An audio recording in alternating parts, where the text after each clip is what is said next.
vamos a comenzar esta charla el día de hoy. Como ya decían, es un tema relevante, pero quizás vamos a dar un enfoque diferente a lo que hemos venido manejando, que es el tratamiento de la hemorragia obstétrica, y pasaremos a lo que es la profilaxis. La mayoría de los médicos debería estar atraído por la intención de curar. De hecho, muchas veces empezamos la carrera queriendo curar. ¿Por qué eres médico? Porque quiero curar. Entonces, este es el primer concepto que hay que cambiar, porque el paciente no quiere que lo curen, más bien quiere no enfermarse. Quiere que prevengamos ese padecimiento o esa complicación. Y entonces, lo que tendríamos que pensar es lo que sigue. Más bien, cómo evitar que el paciente pueda llegar a ese problema. Para lograr esto, tenemos que estar observando este grupo de pacientes que tengan los famosos factores de riesgo. Si nosotros nos dedicáramos a enfatizar factores de riesgo en nuestros pacientes, pues tendríamos que cambiar mejor nuestro sistema de salud y no tener en el tercer nivel la paciente complicada. Más bien tendríamos que marcar a aquella paciente que está asintomática pero que tiene factor de riesgo y la tendríamos que vigilar a esa paciente. Entonces, esa va a ser nuestra intención. Cuando eso logramos llevar a cabo, eso se va a llamar prevención o profilaxis en la parte clínica. Y esto es una de las ocupaciones principales que debemos tener como médicos. Y el problema es que no hemos entendido el concepto de prevenir. Más bien estamos enfocados a curar. Pasando ahora ya al tema. El tema que nos atañe el día de hoy es hablar de la hemorragia. Una de las complicaciones más temidas por todos los obstetras, no creo que haya uno que entre a un parto, que entre a una cesárea y diga, ojalá no me sangre la paciente. Y bueno, la hemorragia obstétrica no solo nos genera un riesgo o nos afronta un compromiso o un reto, sino que esto es lo que más nos va a importar. Que muchas de nuestras pacientes puedan acabar en una muerte obstétrica. Y una muerte de una mujer es una verdadera tragedia. Es el centro familiar, es el núcleo, y el costo, además en los niños que se quedan sin madre, es alto. Tienen riesgo de morir, tienen riesgo de contraer enfermedades, tienen muchos riesgos. Y entonces, esto es lo que tenemos que prevenir. No nada más es salvarla, sino también no dejar secuelas ni en ella ni en la familia. Este problema de la muerte materna empezó a ser un incremento constante, y en el 2000, generó que en el 95 se hiciera un encuentro y se hicieran los retos del milenio. Y uno de estos retos, que fue el quinto objetivo, fue mejorar la salud materna, en el que se hicieron propuestas en la cual cada país debería dar su porcentaje de muerte materna, y a nosotros no fuimos la excepción, y había puntos de comparación de cómo estábamos a nivel mundial. Sí.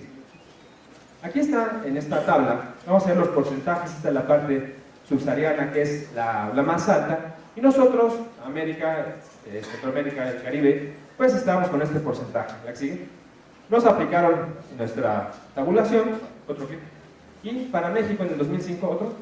La razón de mortalidad materna propuesta para el 2015 era llegar a 22.000 por 100.000 nacidos vivos. En el 2005 nos encontramos con 50.3. ¿La que sigue? Esta es la gráfica de cómo se ha comportado la muerte materna por año, y vemos que sí se ha ido a la baja. Aquí hubo un repunte que coincidió con la epidemia de la influenza, pero ¿la que sigue? Vamos a ver qué es lo que ha pasado realmente en México en cuanto a mortalidad materna. Digo, sí hemos trabajado, sí han bajado los porcentajes, pero vean, tenemos 9 veces más posibilidades de morir en Estados Unidos y Canadá, 2 veces más en el área rural que en el área urbana. La parte del sureste tiene 5 veces más el riesgo, lo mismo que aquellas pacientes que tienen una pobreza alimentaria o que tienen un bajo nivel de escolaridad, que aquí se va hasta 5 veces más el riesgo. Y ante esto, ¿qué estamos haciendo? Se ha trabajado en forma intensa por parte del gobierno, y se han intentado echar a andar varios proyectos que van a atacar la muerte materna.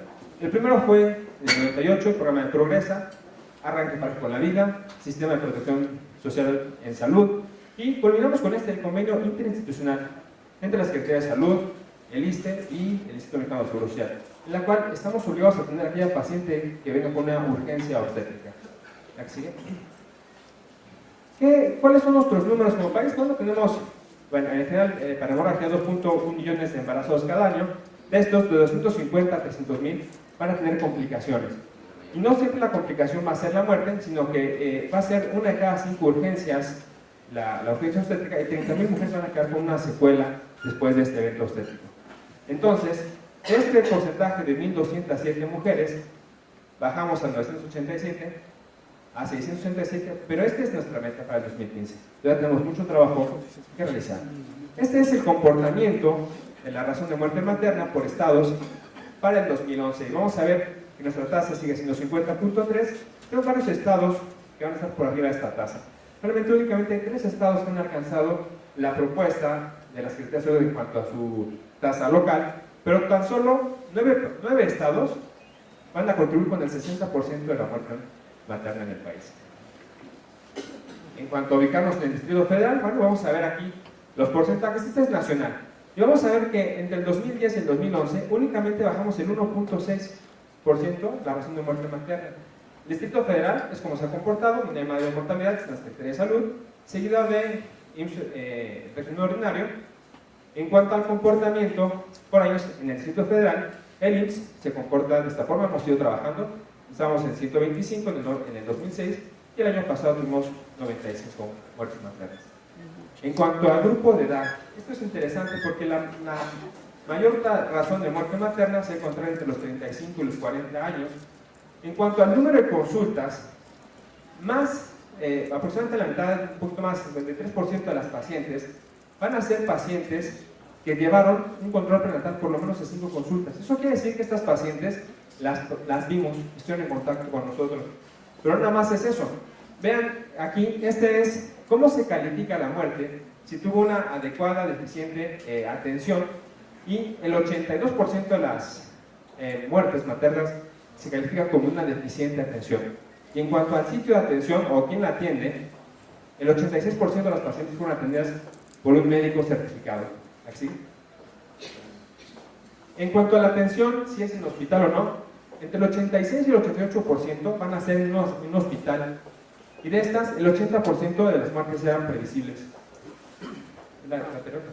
Solamente un porcentaje muy pequeño, el 2%, no se desconocen, y esto es porque en algunas áreas rurales la distancia hace que no tengamos con certeza cuál fue la causa de la muerte. Este ya es el comportamiento de acuerdo a nuestro promedio nacional de 50.3, y se alcanzan a ver aquí 2 colores. Este es la razón de muerte materna que debería alcanzar cada estado, y esta es la real. Pues como ven, solamente estos 3 estados ya están con su meta cumplida, pero en el resto del país tenemos mucho por trabajar todavía. Si hacemos una conclusión de cómo vamos a ver que desde el 95 al 99 bajamos únicamente el 4% la muerte materna, cuando tenemos que llegar a un 5%, lo cual nos implica que a partir del 2012 tengamos que incrementar nuestro descenso a 7.5%. Esto lo que dice es que tenemos que buscar una estrategia diferente, porque sí venimos trabajando, pero algo nos está fallando. Las razones de muerte materna en el país. La primera, esta gráfica del 2009, va a ser, como todos sabemos, la enfermedad hipertensiva asociada al embarazo, que sigue siendo la causa número 1, seguida, que es esta, de la hemorragia postparto. Para el 2010 sale este estudio, en el cual hace una recopilación a nivel mundial, y vemos que la hemorragia va a tener para Latinoamérica un 28.8%, únicamente por debajo de la enfermedad hipertensiva. Y para este año, ya como país, vamos a ver que seguimos conservando la hemorragia postparto en el segundo lugar. Quiere decir que no hemos cambiado, la enfermedad hipertensiva se está trabajando, pero seguimos teniendo una complicación importante, que es la hemorragia obstétrica. Y para hablar de hemorragia obstétrica la tenemos que definir. La primera definición que existe es cuando tenemos un parto vaginal, un sangrado de 500 mililitros, si es una cesárea, 1000, y si es una esterectomía, hasta 1500. ¿Sigue?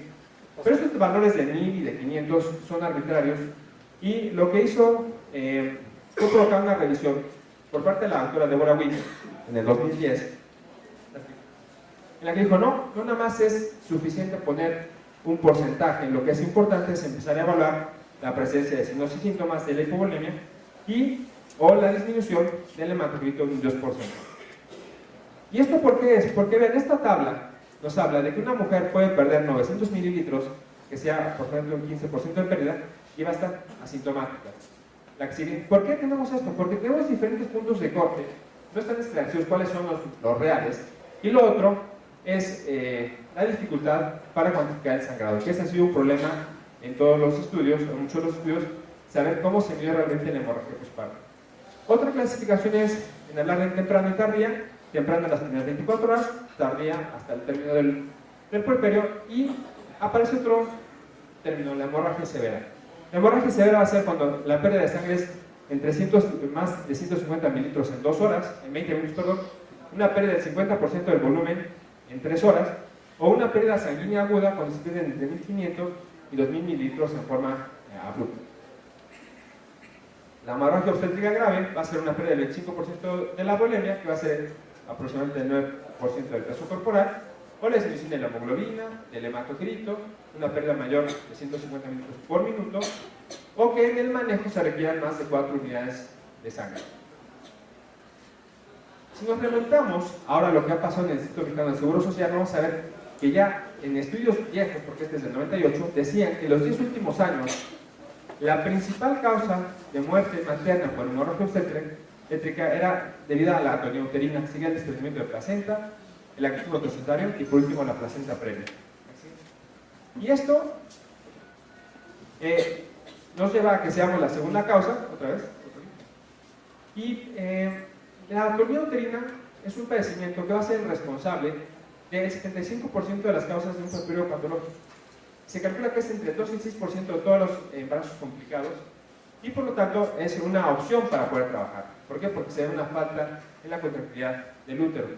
¿Y qué hay que hacer? Bueno, se ha estudiado el trabajo que hay que hacer con la atonía uterina y con la hemorragia postparto y se han encontrado estos 3 eslabones que son fundamentales. Si nosotros tenemos estos 3 eslabones, realmente podremos tratar a la hemorragia obstétrica con mayor posibilidad de éxito. Una, identificar factores de riesgo. Primera intervención y la más importante. Segunda, una intervención oportuna.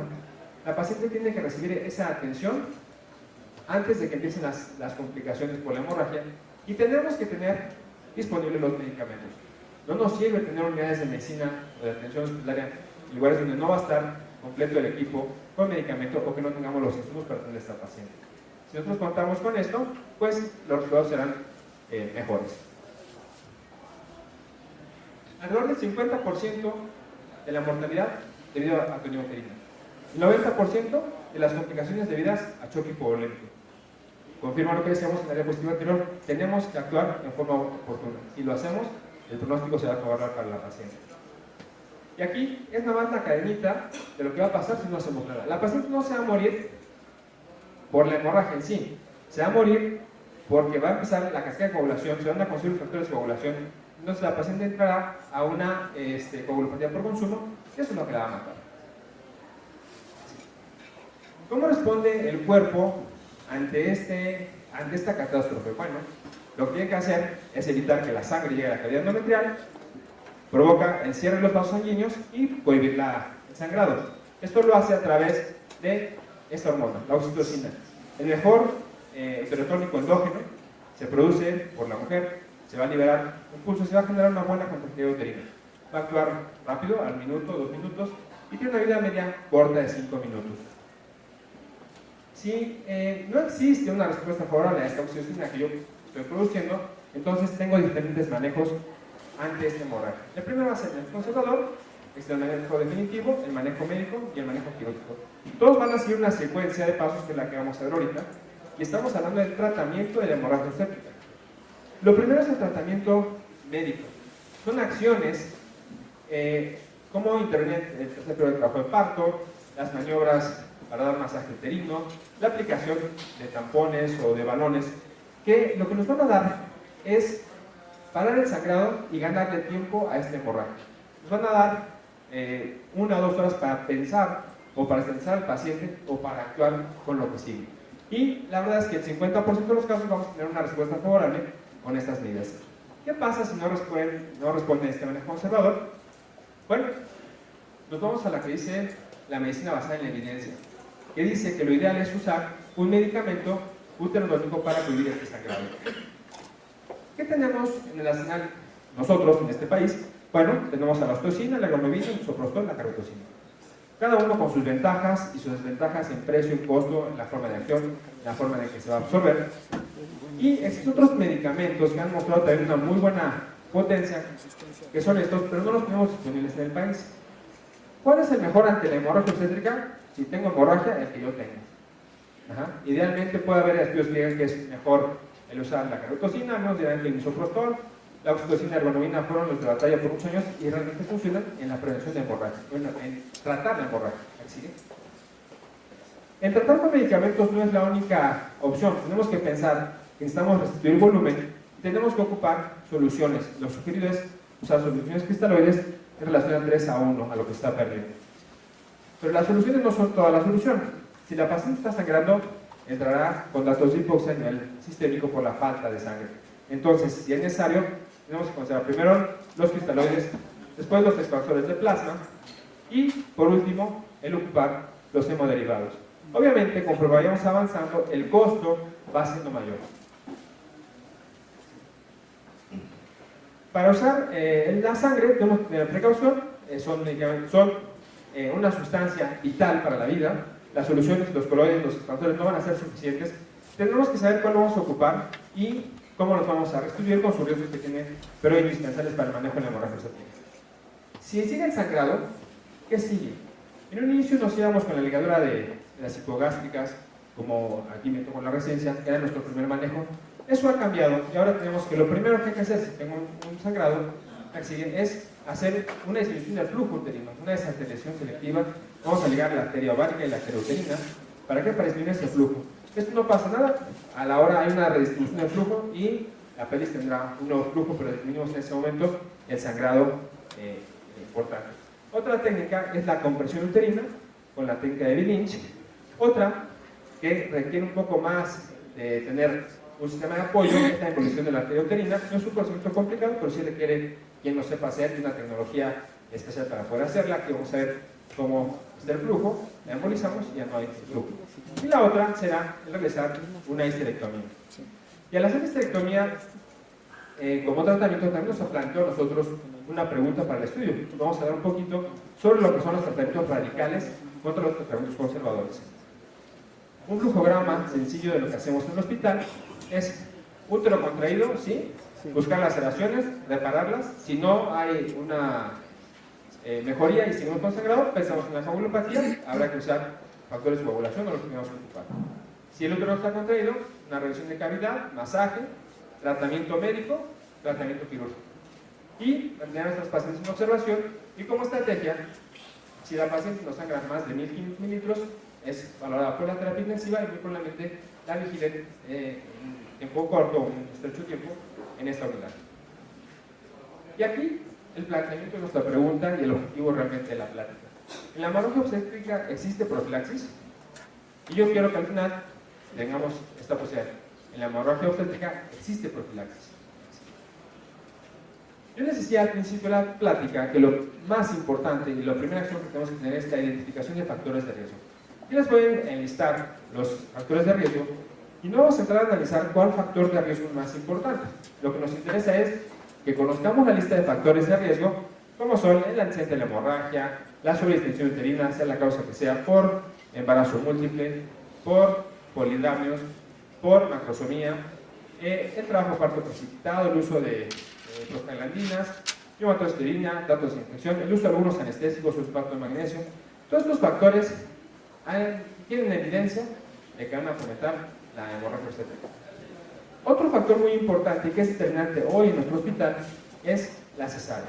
Aquí vamos a tener porcentajes de hemorragia posparto, las muertes maternas y los porcentajes de cesárea. Y aquí vamos a ver el porcentaje que tenemos como país. Teníamos 24%, nos fuimos a una tasa de 32% y ver lo que pasa en nuestro hospital. Nosotros somos un hospital tercer nivel, uno mal, pero con un porcentaje de cesáreas del 52%. Lo que ha hecho que tengamos que buscar la forma de trabajar para disminuir este factor de riesgo. ¿Por qué? Porque se ha incrementado de forma importante las complicaciones por sangrado en la segunda mitad del embarazo. Se hizo el consenso de salud pública y retoman algunos de los parámetros de la OMS para decir qué tenemos que hacer para disminuir hemorragia obstétrica. Bueno, promoción de las prácticas que han demostrado ser útiles. Eliminar las prácticas que resultan perjudiciales. Realizar con cautela las prácticas cuya evidencia es escasa y reducción de aquellas que han demostrado que no tienen ninguna utilidad. ¿Cuáles son favorables al parto, preparto y el posparto? Revisión de la cavidad, revisión de la placenta, tracción del cordón y el uso de un ultratónico. El que conocíamos era la oxitocina. Entonces, esta paciente nos dice, bueno, ¿qué va a pasar conmigo? Así, ¿existe prevención para el sangrado? Sí, sí la hay. Pero, ¿qué pasa si tengo factores de riesgo? Bueno, lo que les presento ahorita es la utilización de otro medicamento que va a ser un análogo de la oxitocina. Este análogo, en comparación con la oxitocina, tiene una potencia de 4 veces más. Va a actuar de forma inmediata también. Se aplica en infusión en un solo bolo, no hay que diluirlo en una solución, no hay que tomar una muestra de sangre y pasarla después, no, en un solo bolo se inyecta y se pasa y ve con buenos resultados. Van a tener un buen tono uterino, así. Si lo vemos, esta es la molécula y este puente es lo que le hace que la molécula tenga una mayor duración de acción. Este va a actuar sobre la cavidad uterina, deteniendo el sangrado, y entonces tiene una especial afinidad por los receptores de la oxitocina. Por eso es que no deben usarse en forma simultánea, porque el que llegue primero lo va a ocupar el receptor. Si yo puse oxitocina, necesitamos dejar que ese receptor quedara libre para que pudiera usar la carbetocina. Por eso, si tengo la necesidad de usarlo, es preferible usar primero la carbetocina y no combinar los dos medicamentos. Vamos a realizar la acción a los 2 minutos y la vida media va a ser 5 minutos para la oxitocina contra 45 minutos de la carbetocina. Los efectos colaterales y la tolerancia han sido reportadas similar a los dos medicamentos, lo que hace que un medicamento que quiere competir contra el estándar de oro sea bueno. Si el estándar de oro no tiene efectos secundarios y lo que propongo tiene mayor efecto secundario, de entrada mi medicamento ya no es candidato a competir. Entonces, es importante tener una buena seguridad. ¿Cómo va a actuar? El mecanismo de acción de la carbetocina tiene 2 puntos. Uno, que va a cohibir el sangrado por esa contractilidad prolongada y va a favorecer que se forme un coágulo y ese coágulo permita que no persiste el sangrado. ¿Cómo actúa? Una vez que llega al receptor, este receptor va a activar la proteína G y esta va a cambiar para el fosfolípido se divide en 2 partes. Una es el fosfatilinositol, el diacilglicerol, que va a actuar a nivel de la membrana. En la membrana lo que va a hacer es abrir los canales de calcio y favorece la entrada de calcio intracelular. Y por otro lado, el fosfatilinositol va a actuar a nivel del retículo sarcoplásmico, que es el reservorio natural del calcio. Y entonces tenemos 2 vías para poner calcio intracelular. Y si tengo calcio intracelular, lo que favorezco es la contractilidad del útero y que ésta sea sostenida porque tengo un buen aporte de calcio. Aquí están los 2 mecanismos con los que va a actuar, ya decíamos, la vasoconstricción y la formación de un trombo en el lecho placental. A raíz de eso, empezaron a hacer muchos trabajos sobre qué se debería hacer con la hemorragia obstétrica y si había forma de prevenir un poco esa hemorragia obstétrica. Estos son varios estudios, multicéntricos algunos, en el que dicen, sí, efectivamente, si ocupan carbetocina tendrán un sangrado menor a 15 mililitros, tendrán menos necesidad de utilizar un ultratónico de rescate o tendrán una disminución menor en la hemoglobina y el hematocrito. Todos coincidían hasta que aparece este estudio que hace una revisión de Medline y Cochrane. Dice, ciertamente la carbetocina parece ser más efectiva que la oxitocina en la prevención de la hemorragia obstétrica, pero no es concluyente. Ellos dicen, se sugiere que al ser tan segura como la oxitocina, tener un efecto más largo, se hagan estudios con un adecuado volumen de pacientes para poder demostrar si sirve o no como profilaxis. Y de ahí parte el trabajo que se hizo en nuestro hospital. Hizo la propuesta de un trabajo en el 2009, el cual, después de pasar por el Comité de Investigación Local, fue aceptado y se propuso un tamaño de muestra calculando la hemorragia a nivel mundial. De eso se han derivado, para presentar este trabajo, 5 tesis en este último año. Estos son los miembros del equipo que participaron en este trabajo. Fue un trabajo de mucho labor. Había que captar las pacientes diarias, hacer lleno de hojas diarias, tomar muestras de informe diario.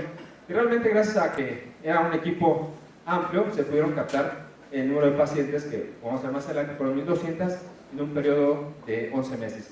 Tiempo récord reportó en la literatura porque ellos reportaban que se captaban no más de 60 pacientes al mes. Nosotros, bueno, logramos captar más de estos pacientes para poder completar nuestra muestra en menos de un año.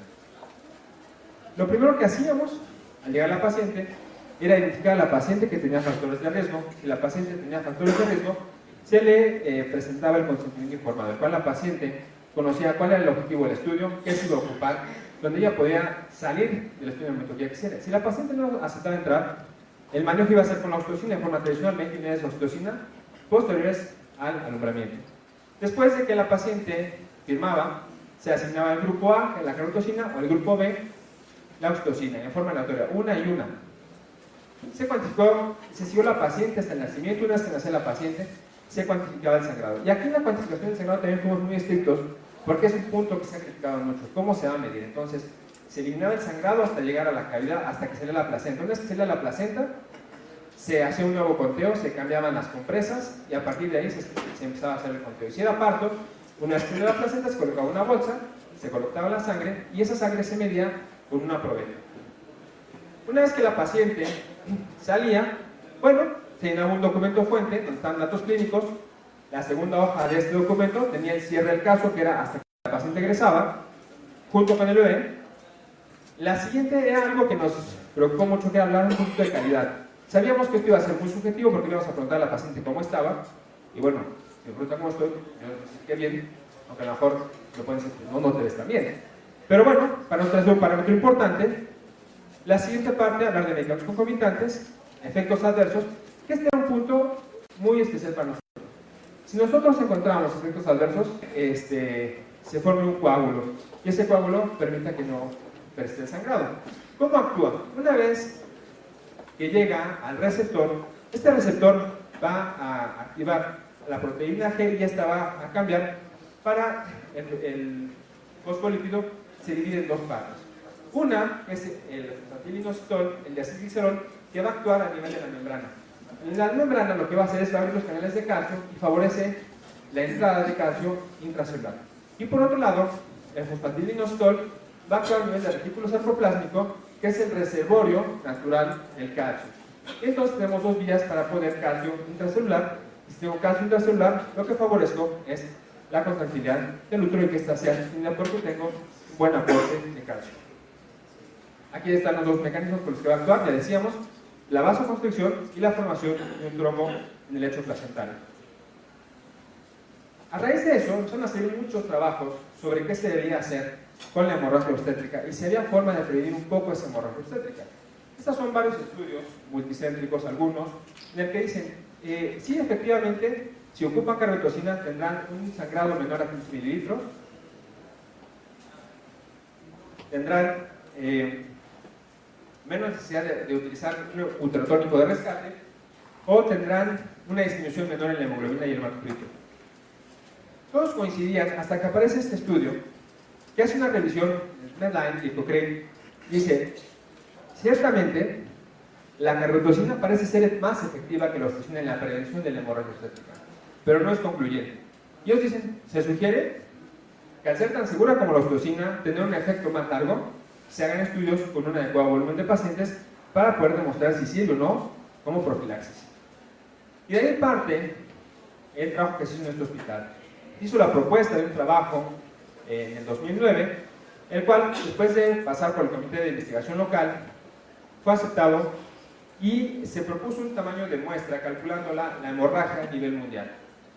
De eso se han derivado, para presentar este trabajo, 5 tesis en este último año. Estos son los miembros del equipo que participaron en este trabajo. Fue un trabajo de mucho labor. Había que captar las pacientes diarias, hacer lleno de hojas diarias, tomar muestras en forma diaria. Y realmente, gracias a que era un equipo amplio, se pudieron captar el número de pacientes que, vamos a ver más adelante, fueron 1.200 en un periodo de 11 meses. Tiempo récord reportó en la literatura porque ellos reportaban que se captaban no más de 60 pacientes al mes. Nosotros, bueno, logramos captar más de estos pacientes para poder completar nuestra muestra en menos de un año. Lo primero que hacíamos al llegar a la paciente era identificar a la paciente que tenía factores de riesgo. Si la paciente tenía factores de riesgo, se le presentaba el consentimiento informado, el cual la paciente conocía cuál era el objetivo del estudio, qué se iba a ocupar, donde ella podía salir del estudio en el momento que ella quisiera. Si la paciente no aceptaba entrar, el manejo iba a ser con la oxitocina en forma tradicional, 20 unidades de oxitocina posteriores al alumbramiento. Después de que la paciente firmaba, se asignaba el grupo A, la carotocina, o el grupo B, la oxitocina, en forma aleatoria, una y una. Se cuantificó, se siguió la paciente hasta el nacimiento. Una vez que nació la paciente, se cuantificaba el sangrado. Y aquí en la cuantificación del sangrado también fuimos muy estrictos, porque es un punto que se ha criticado mucho. ¿Cómo se va a medir? Entonces, se eliminaba el sangrado hasta llegar a la cavidad, hasta que salía la placenta. Una vez que salía la placenta, se hacía un nuevo conteo, se cambiaban las compresas, y a partir de ahí se empezaba a hacer el conteo. Y si era parto, una vez que salía la placenta, se colocaba una bolsa, se colocaba la sangre, y esa sangre se medía con una probeta. Una vez que la paciente salía, bueno, se llenaba un documento fuente donde estaban datos clínicos. La segunda hoja de este documento tenía el cierre del caso, que era hasta que la paciente egresaba. Sabíamos que esto iba a ser muy subjetivo porque íbamos a preguntar a la paciente cómo estaba, y bueno, si me pregunta cómo estoy, yo les decía que bien, aunque a lo mejor me pueden decir que no te ves tan bien. Pero bueno, para nosotros es un parámetro importante. La siguiente parte, hablar de medicamentos concomitantes, efectos adversos, que este era un punto muy especial para nosotros. Si nosotros encontrábamos efectos adversos, y por eso había una hoja exprofesa donde se daba aviso en caso de tener un efecto adverso y para hacer una notificación a nivel nacional. Y el seguimiento hasta el egreso, si el bebé por alguna razón estuvo prematuro o para cuidados intensivos neonatales, la paciente se seguía y el bebé también hasta que los dos egresaran. Para poderle dar calidad a estos datos, se contrató a un monitor externo. Y esta empresa ICR fue la responsable de venir a revisar nuestros datos y entonces generar un documento en el que validaban los datos que estábamos presentando nosotros. Y una vez dada la validación de resultados, procedimos al análisis de resultados. La propuesta, el tamaño del cálculo de muestra fue 1.200 pacientes y logramos captar 1.215 pacientes. Se eliminaron 12 pacientes por diferentes motivos. Básicamente fue porque no contaban con algunos de los criterios de inclusión y vimos que los grupos eran comparables. Vamos a ver ahorita cuál es. Y el primer dilema fue lo que ya sabíamos, la cesárea. Tenemos que quedaron 1.203 pacientes y el porcentaje de cesárea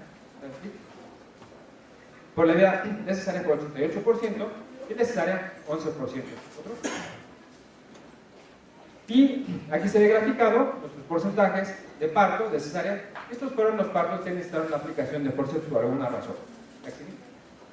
Ahora, en cuanto a los factores de riesgo, en esta tabla tenemos desglosados cuáles son los factores de riesgo que encontramos en cada paciente. Puede ser que una paciente tenga más de un factor de riesgo.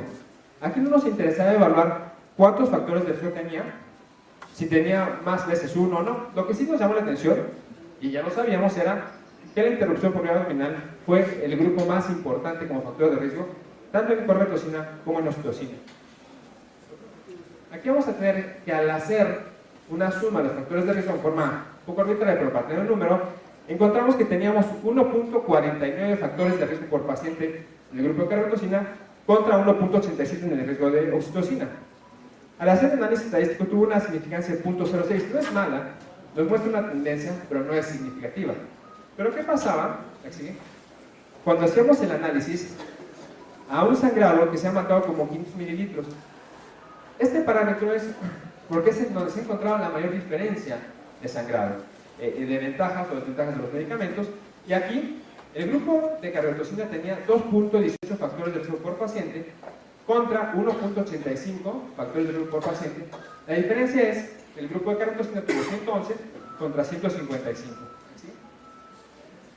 Al analizar el sangrado como variable única, tuvimos que el grupo de carbetocina sangró 363 contra 402, el grupo de oxitocina.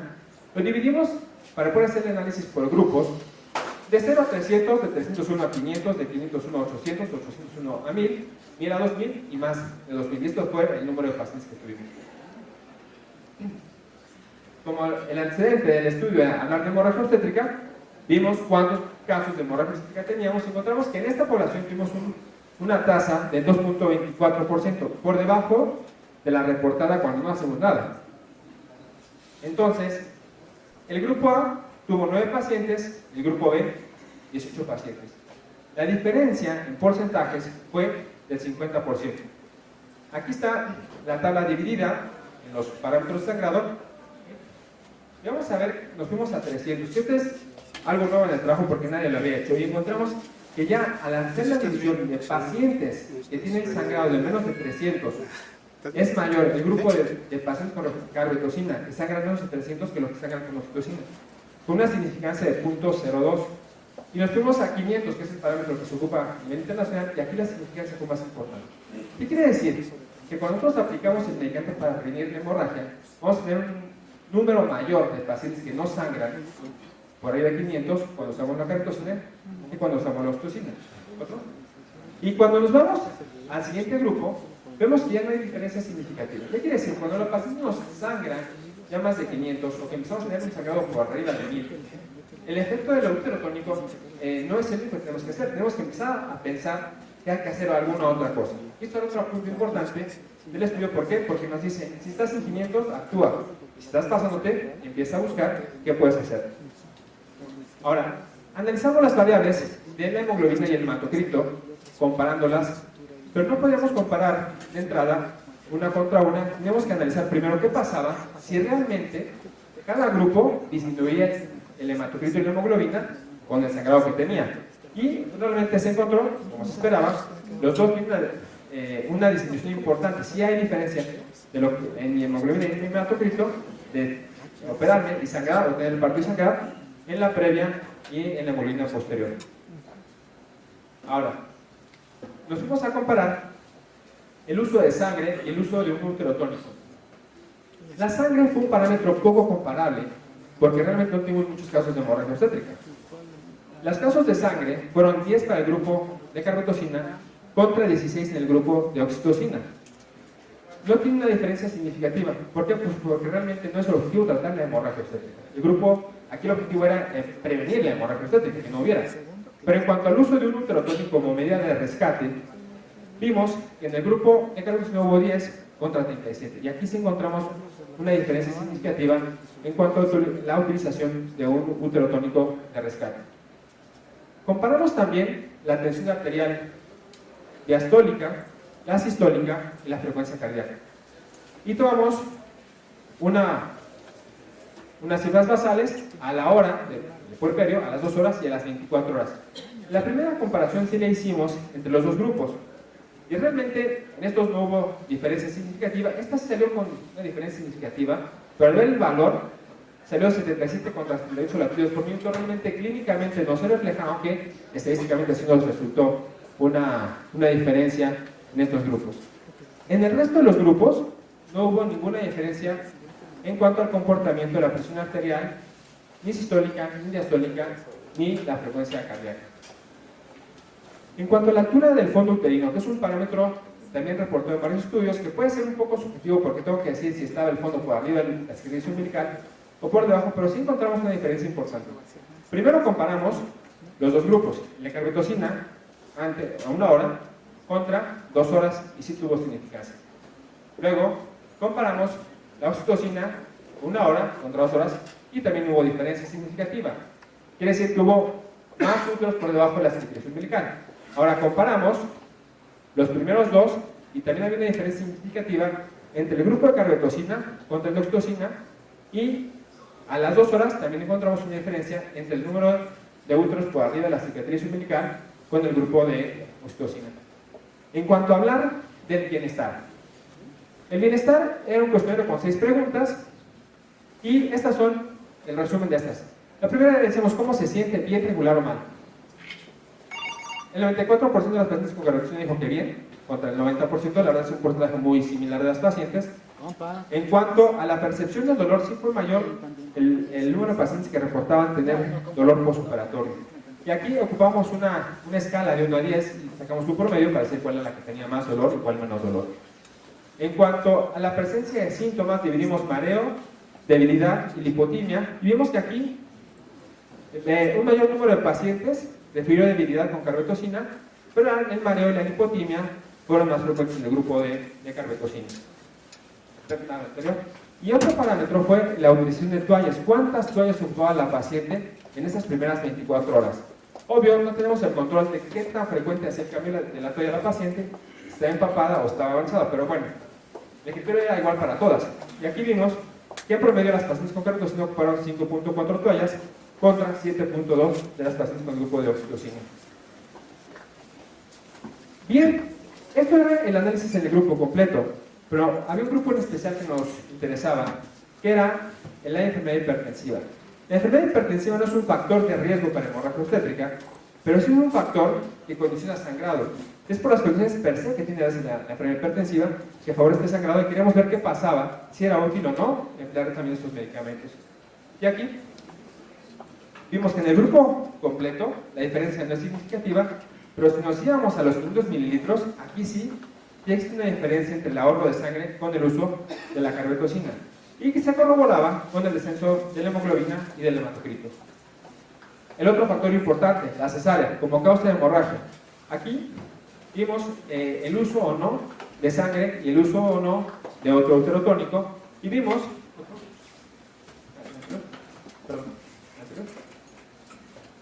que si hay una diferencia mayor, aunque no hay diferencia significativa, que eso sí quiero aclararlo, lo pusimos gráfico para ver que de todos modos sí hay un mayor número de pacientes que requirieron transfusión con oxitocina y requirieron también un mayor número de uterotónico de rescate, similar al grupo en general.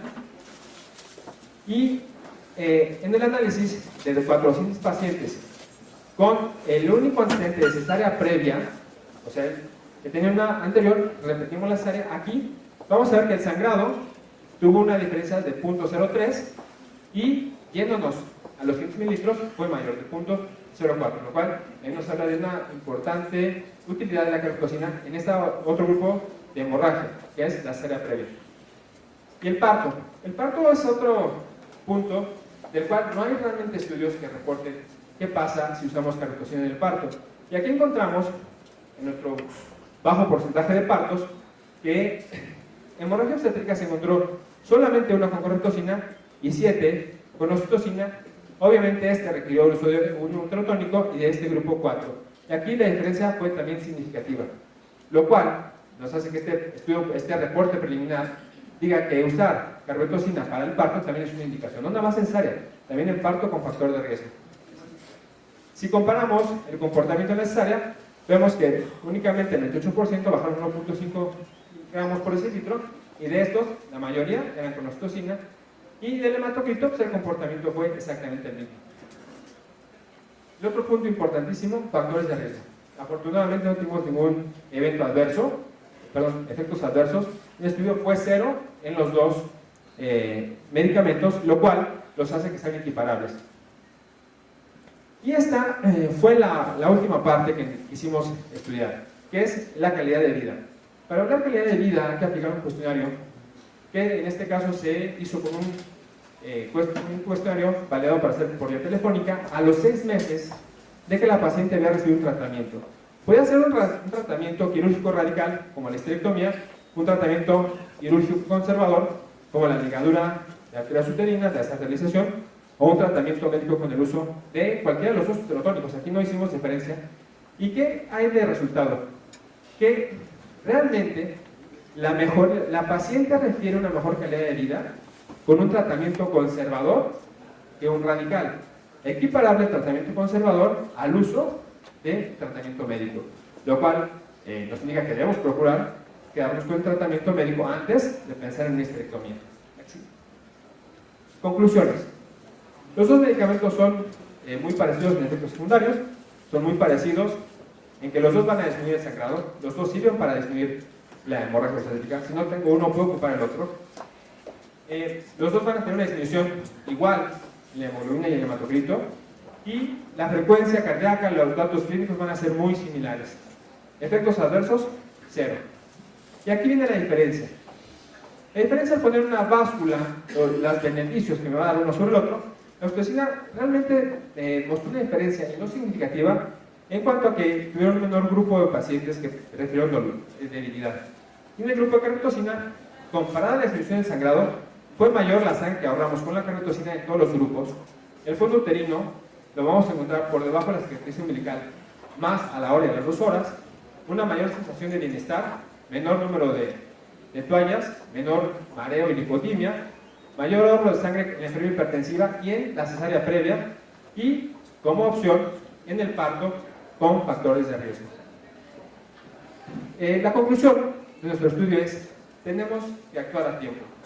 Si nosotros tomamos factores de riesgo en cuenta y tenemos un medicamento que nos ayuda a ahorrar sangre, bueno, va a ser una opción cuando tengamos en cuenta estos datos y vamos a poder trabajar un poco más en nuestras metas. No es la única opción, pero sí queremos hacer mucho hincapié en que aquí hablamos de factor de riesgo. Y aunque el medicamento pueda ser comparativamente más caro, y no es mucha la diferencia, van a ser como 120 pesos, si empezamos a usar sangre o simples soluciones, el costo se nos va a invertir. Y si pensamos que lo que vamos a ahorrar es una muerte materna, bueno, aquí realmente no habría ningún costo. Muchas gracias. ¿Tengan alguna pregunta?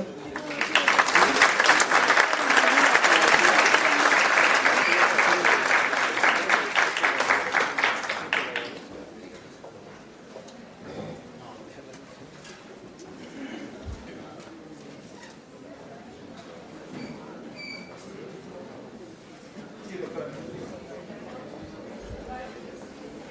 20 unidades en solución, sí. Siempre puede haber.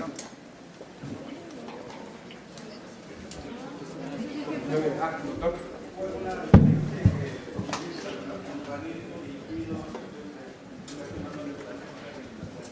Todo será dirigido, no hacemos ninguna otra maniobra. Bueno, doctor.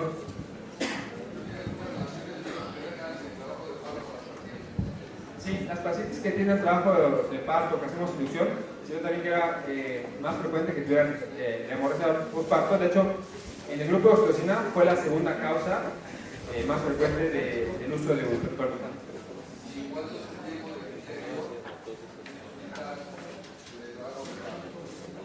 Bueno, seguimos la curva de Friedman que vaya siendo regular. En el caso de que nos salga que empezamos a ver una curva aplanada, ya la consideramos como que estaba o mal vigilada o que no hemos tenido el efecto del medicamento.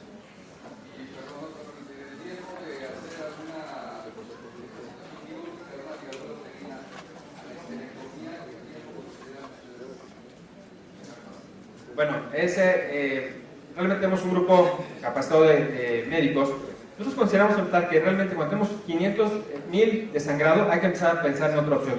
No tenemos un parámetro estricto, simplemente cuando vemos que la hemorragia continúa y que no respondió ni a maniobras ni a uso de medicamentos, se empieza a pensar en la aplicación de la técnica quirúrgica y empezamos con la desarterización de arterias uterinas.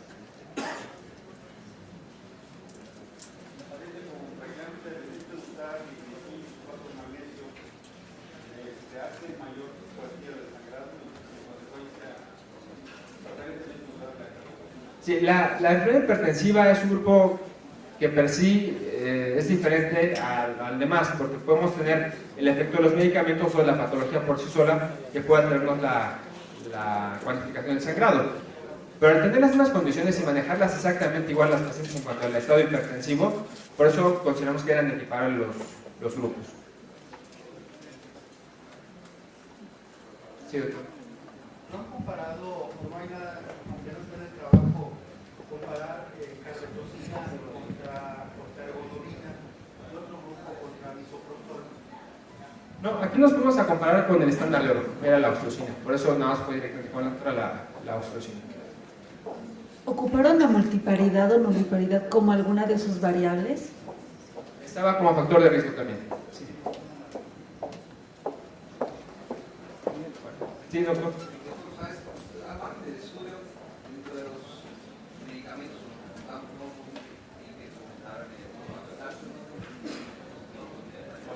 No, realmente no lo contemplamos como factor.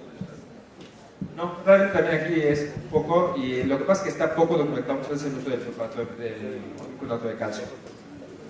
Pero hay artículos reportados desde la década pasada que es útil el sulfato de calcio. Lo que pasa es que nosotros a veces no lo tomamos en cuenta, pero sí está reportado que es útil. Bueno, agradezco su atención.